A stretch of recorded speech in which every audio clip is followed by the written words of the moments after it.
আসসালামু আলাইকুম। সবাই কেমন আছেন? আশা করছি ভালো আছেন। আল্লাহর রহমতে আমরাও ভালো আছি।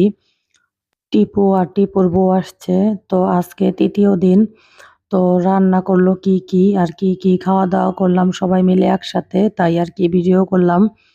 আর খুব মানে গরমে ঘোরাঘুরি করাতে গলাটা একদমই বইসা গেছে। কোনোমতেই ঠিক হইতেছে না।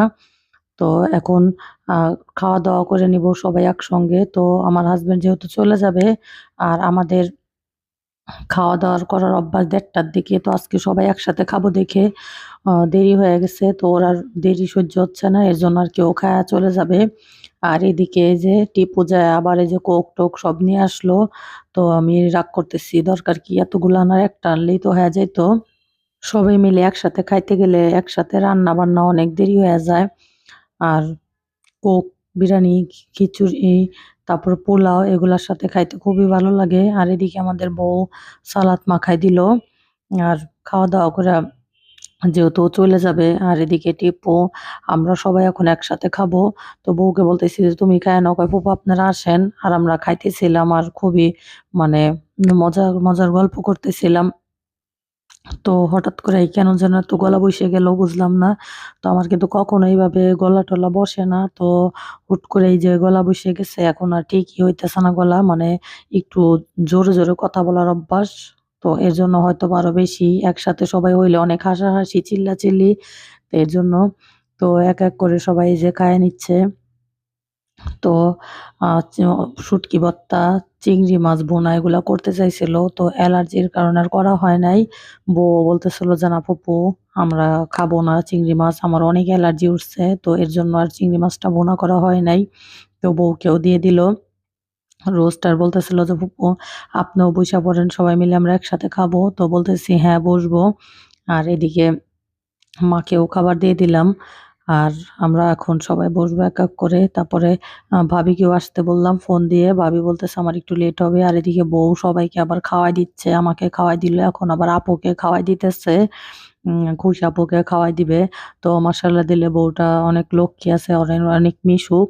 সবচেয়ে বড় কথা হলো বউরা যদি এমন না হয় ভালো লাগে না। খাওয়াটা বড় কথা না। তারপরে হচ্ছে হলো গিয়ে চেহারাটাও বড় কথা না। সবচেয়ে হলো আচার ব্যবহারটাই হচ্ছে হলো মেইন। তো মাশাআল্লাহ দিলে অনেক মিশুক আছে বউটা। খুবই ভাল লাগলো।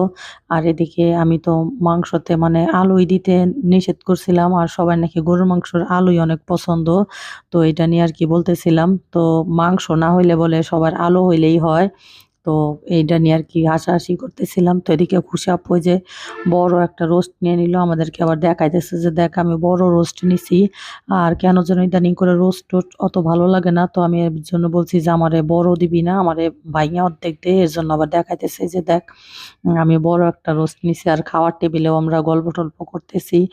আর মেহমান আসলে খুবই ভাল লাগে। এই যে একসাথে বসে সবাই খাওয়া-দাওয়া, গল্প করা। আর অনেক বছর পরে আবার একসাথে হইলাম। বৌমা ভালোবেসে দিয়েছে মুরগির রান খেয়ে দেখি ভালোবাসার এটা কেমন স্বাদ। আলু বড় আর আলু দিতে দেয় না হাসি মাংসতে। আলু নিয়ে ঝগড়া লাগে আমার বাগনি কয়েকটি সব বলো তুমি খাই ফেলাইলা চিকু মাংস একটা আলু মানে সবারই এত আলু পছন্দ গরুর মাংসর, মানে আমিও খাই, কিন্তু মনে হয় কি যে মাঝে মধ্যে যদি একটু ভুনা করা হয় গরুর মাংসটা তাহলে হয়তো বেশি টেস্ট হবে। কিন্তু এখন দেখি যে না, সবারই মোটামুটি আলু পছন্দ, মাংস বাদ দিয়ে মানে আলুই সবাই খাইতেছে। বৌমা পোলাও না আর একটু মজা লাগছে বলে আলু কে রে আলু তো আলুই তো ভালো রে, এই মাংসটি ধুই আবার ধুয়ে দেয়। এমনি তো ভালো লাগে জালো দেয়, জালো সাজাও মোটে 3টা নিচ্ছ